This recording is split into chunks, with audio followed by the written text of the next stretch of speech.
उसकी ransom call जो है वो दरक्षा उसकी की हुई रैंसम कॉल या जो भी रैंसम कॉल की वजह से हमारा दरक्षा थाने से फाइनली एबीसीसी को हमारा इन्वेस्टिगेशन मार्क हुई और उन्होंने ये काम करना शुरू किया। थ्रू आउट CPLC मेरे साथ इन टच थी, वो on the back they were continuously working over it. वो हर चीज़ जो है उसको मैं उनको इंफॉर्मेशन देती रही।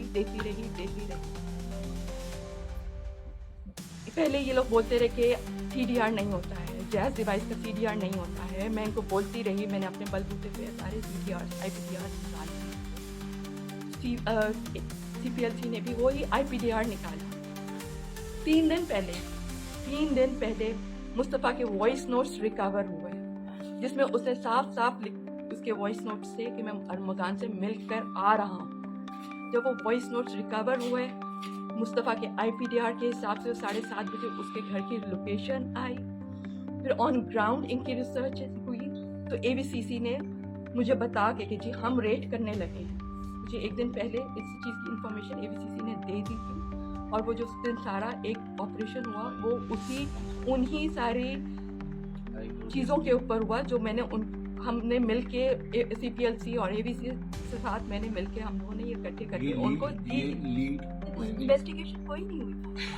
There was no investigation done on Mustafa's research ever until ABCC took up the case. मैं गवर्नर साहब से भी मिला। मैं समझे कि हमने कोई फोरम नहीं छोड़ा और हर फोरम के ऊपर जी हम देखते हैं, हम करते हैं, हम देखते हैं। वो ऊपर वाले नीचे वालों को डायरेक्शन दे देते हैं कि जी हम करते हैं। मुझे आज एक बात बताएं, हफ्ते की रात को इसको उठाया उन्होंने अरमगान को। हफ्ते की रात, इतवार का दिन, इतवार की रात आप क्या कर रहे थे? आप तो रिमांड ले रहे थे।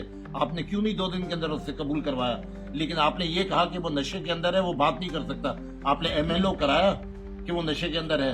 आपने MLO भी नहीं कराया होगा। कैसे आप कह रहे हैं? और आज आप कह रहे हैं कि आज आपने कहा कि डिमांड ले रहे हैं हम 2 दिन के लिए और आपने जैसी कर दिया। आपने उसको कैसे जज साहब ने ये अलाउ कर दिया कि जी इसको वहाँ जिन्ना के अंदर एडमिट किया जाए अगर ये, और वहाँ पुलिस वक्त की गार्ड लगाई जाए अगर ये बीमार आदमी को आपने जैसी कर दिया।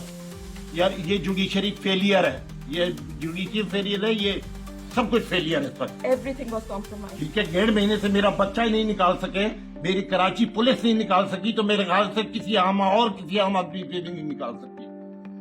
एक टोटल फेलियर। ये बात इतनी नाइली पुलिस ने क्यों दिखाई कि इतने दिन बाद जो है बंगले पर रेड की गई अरमगान की? जी मुझे पुलिस का नहीं पता, पुलिस तो सो रही थी through out the episode. Police कौन सी तारीख को अरमगान से बात हुई थी? मेरे हर 4-3-5 दिन में सब दोस्तों को फोन करती थी just to get the lead, और उसमें मैं जान के अरमगान को भी कॉल करती थी और ये बहुत कैजुअल मुझसे बात करती। लेटली मैंने इससे बहुत ज़रा हार्श होकर बात की और इसने मुझे मैंने उसको बोला कि स्नैपचैट पे मैंने मुस्तफ़ा के तुम्हारे देखा है, मेरा स्नैपचैट रिकवर हुआ है, मुस्तफ़ा तो देखा है, वो तुम्हारे साथ घूमता फिरता था, तुम कैसे कह रहे हो कि मेरा मुस्तफ़ा से कोई ताल्लुक नहीं?